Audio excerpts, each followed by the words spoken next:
London is a busy city, and like any other city, it can be a bit difficult to get around sometimes. Heavy traffic, unexpected road closures, the complexities of the underground. Now imagine all that, but with the added obstacle of fog so thick that you can barely see your own hand in front of your face in the middle of the day. The smog that settled over London in December 1952 didn't just make it harder to go shopping on Oxford Street. It was lethal. I'm Kari Faye, and this is Great Disasters.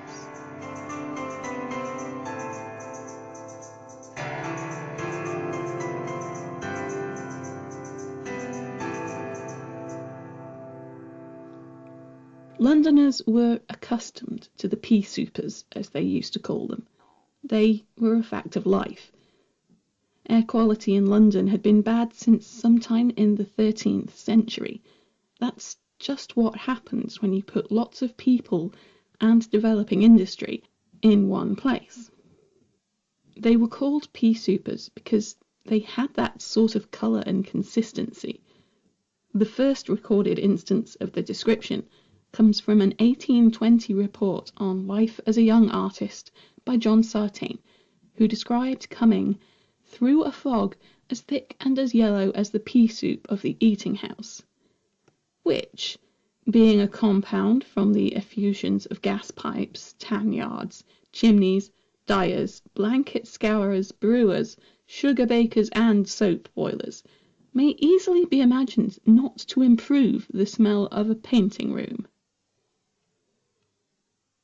It was also sometimes called a London particular. This came from a Madeira wine imported for the London market, which also shared its hue with the London fogs.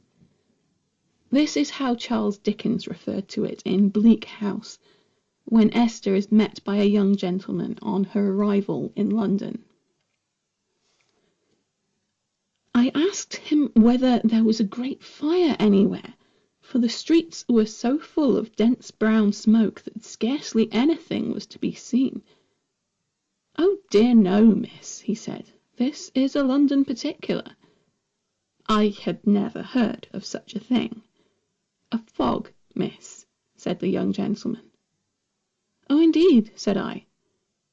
We drove slowly through the dirtiest and darkest streets that ever were seen in the world, I thought, and in such a distracting state of confusion that I wondered how the people kept their senses. It was well known that the London smog was not exactly healthy. It's described as being thick enough to make breathing difficult, and you don't need to be a doctor to know that's not good for you. As far back as 1880, it was being blamed for deaths, fatally aggravating lung conditions, and essentially choking Londoners to death. Still, nobody was quite prepared for the conditions that arrived in December 1952. It had been particularly cold in November and December, with snow falling heavily across the area. This tended to drive people indoors, where they lit their fires to keep warm. This was, of course, the days before central heating was common. Normally, the smoke pouring from their chimneys, and those of the area's industries, would disperse into the atmosphere, but on the 4th of December an anticyclone settled over the capital. This effectively trapped a pot of cold, stagnant air beneath a lid of warm air. The smoke had nowhere to go. In the cold, relatively still conditions, moist air came into contact with the ground and condensed into fog. This mixed with the smoke from homes, gases from factory chimneys, and all sorts of other particulates to create an especially heavy smog which lingered. At first it was taken pretty lightly. The Telegraph reported the first casualty on the 6th of December. A mallard, presumably blinded by the fog, crashed into Mr. John McLean as he was walking home in Ilfield Road, Fulham. Both were slightly injured. Mr. McLean handed the bird to the RSPCA. Things had become notably worse by the following Monday, the 8th of December. The Telegraph then reported that the fog had blacked out central London and a band 40 miles across. All buses had stopped by 10 p.m. Hundreds of cars were abandoned. Thousands of people did not get milk. Bear in mind, we're talking about London here. You may have seen that famous wartime image of the milkman cheerfully continuing his rounds amidst the wreckage of the Blitz. That may have been posed, but the point remains. It takes a lot to stop British people getting milk for their morning cuppa. Even at this stage, though, the true scale of the disaster wasn't realised. There was just a hint, buried on page 9, where it was reported that the fog had caused respiratory problems in cows at the Smithfield Fat Stock Show. One prize heifer had died and another was seriously ill. The following day, the 9th of December, the fog lifted. Clearer skies returned and the smoke was finally able to disperse. But the damage had already been done. Hospital mortuaries were filled, undertakers had run out of coffins, and florists had no more flowers for wreaths. It was originally estimated that 4,000 people had died in the disaster. More recent studies indicate that this figure could actually be closer to 10 or 12,000. So, how did this happen? Most of the deaths attributed to the smog were caused by respiratory distress. Many casualties had pre-existing conditions which had left them predisposed to illness, or which were exacerbated by the smog, leading to a premature death. The very young and the very old were most at risk. According to the Met Office, in one single day of the smog, the London air was taking in 1,000 tons of smoke particles, 2,000 tons of carbon dioxide, 140 tons of hydrochloric acid, and 14 tons of fluorine compounds, while 370 tons of sulfur dioxide was converted into 800 tons of sulfuric acid. And citizens were then taking that into their lungs. Aside from the immediate deaths, there were also lasting consequences. The damage to people's lungs wouldn't go away. Once weakened by the 1952 smog, it was only a matter of time. A recent study indicated that those who'd been exposed to the smog in the first year of their life had a 20% increased risk of childhood asthma, while those whose mothers were exposed during pregnancy had an 8% increased risk.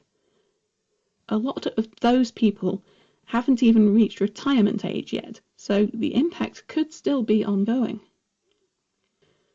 During the chaos, the media focused largely on the impact the fog had on transportation, sporting events, and crime.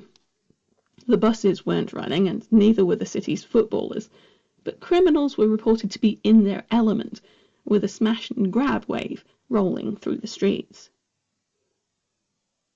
The only human casualties reported were the unusual: a teenage girl stabbed with a stiletto by an assailant disguised by the fog, or the 52-year-old judge who was injured after walking right off the edge of the platform at Liverpool Street Station.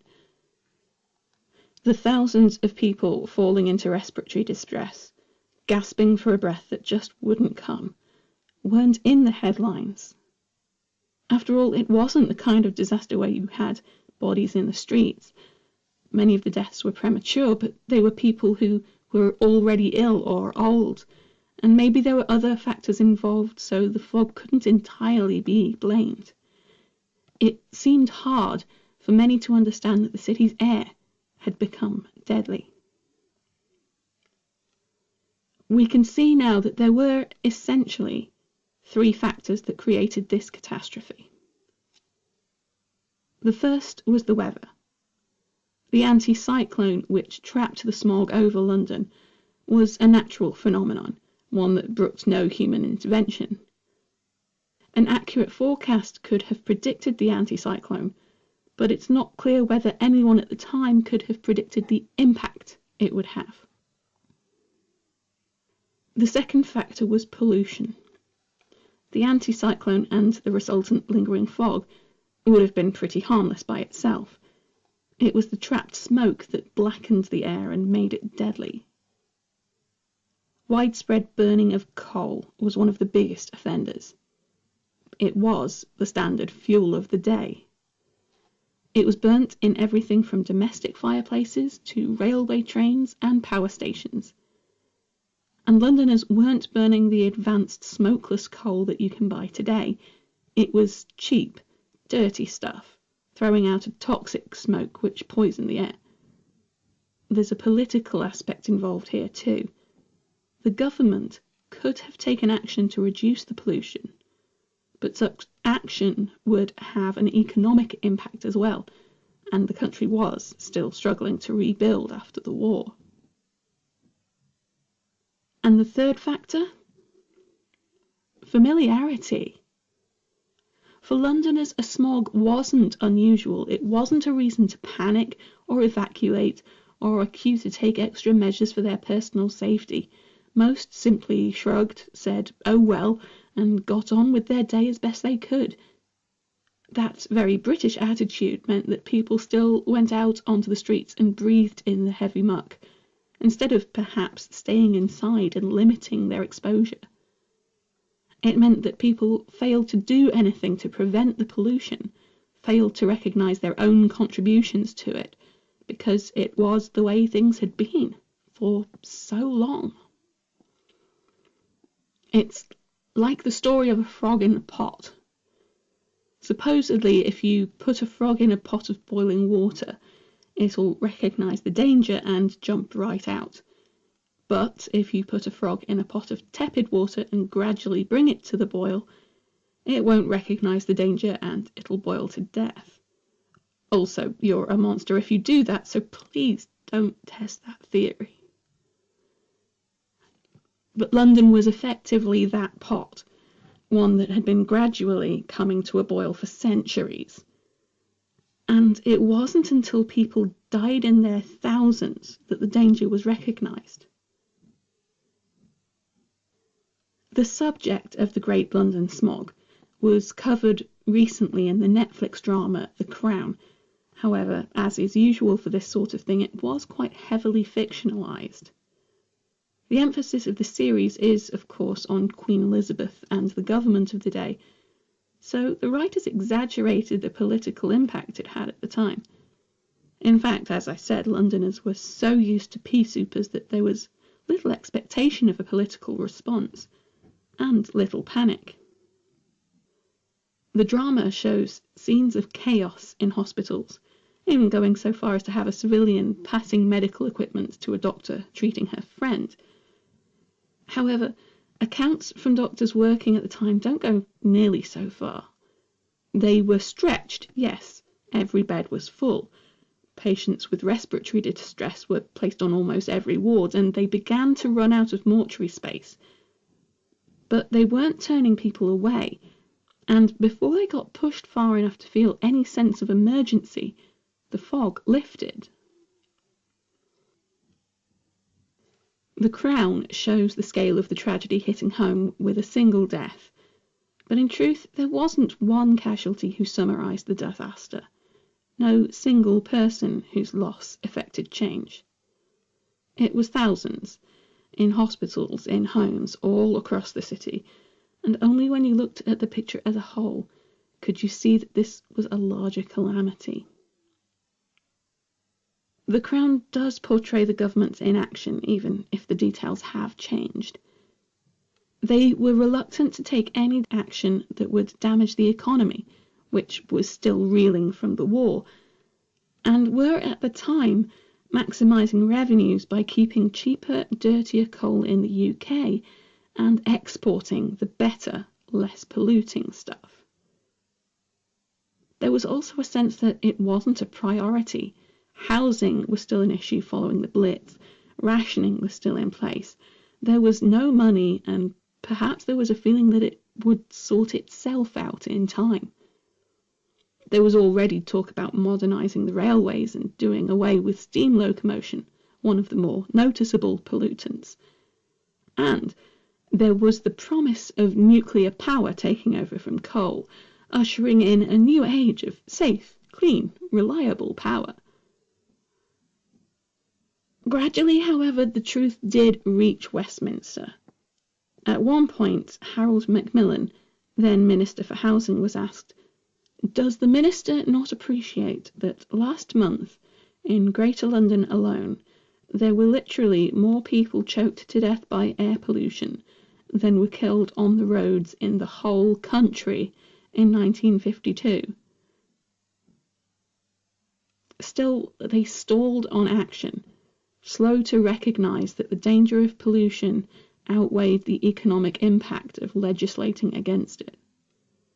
Eventually, they set up a committee to study the problem of smog, a committee which would, in 1954, report that the number of deaths had remained high from the date of the smog until February 1953. The next winter brought another deadly fog, although it didn't last as long, lifting after about 48 hours. Action couldn't be delayed any further, and legislation began to change. Bonfires were banned in the city, smokeless zones were introduced, and cleaner energy was encouraged with first the City of London Various Powers Act of 1954, and then the Clean Air Acts of 1956 and 1968. Industrial pollution was challenged, restricted and monitored, and measures were introduced to address residential pollution too. Of course, it wasn't just legislation that changed. The way we generate and use power changed, and for the better. When people's habits changed, it wasn't simply because the government told them to. It was a combination of legislation and the introduction of more affordable and more attractive options. The ability to heat your entire house at the flip of a switch is something we take for granted today, but central heating was revolutionary at the time. Fireplaces across London were ripped out, condemned as old-fashioned and obsolete. Other people of the day would probably be slightly baffled by the thought of interior designers putting them back in 60 years later. The change was gradual, and it took time. People still died in London smogs right into the 1960s. But eventually, with the right measures in place and improved technologies in homes, the old peasouper became a thing of the past. Or did it? We always hope to learn the lessons of the past. But a quick look at the skies over developing cities in Iran, India, China, Saudi Arabia, and many other countries tells us that in this case, maybe we haven't. Nuclear power didn't turn out to be the problem-free solution that was hoped for, so coal still plays a part in British energy production, contributing 22% of the energy used in 2015. The ubiquity of the car means that traffic pollution has brought its own problems, as has waste incineration and even landfill.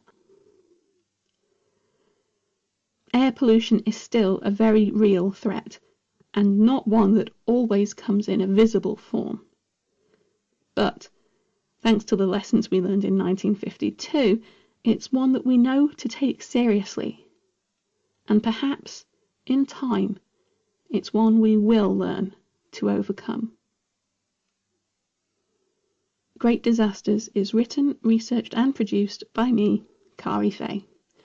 For more information, sources and further reading, check out the Great Disasters blog at greatdisasterspodcast.wordpress.com, or if you'd like to start a conversation, you can find the Great Disasters podcast on Facebook and on Twitter at great_disasters. If you'd like to support the Great Disasters podcast, you can become a Patreon and earn unique rewards at patreon.com/greatdisasters. Thanks for listening and stay safe.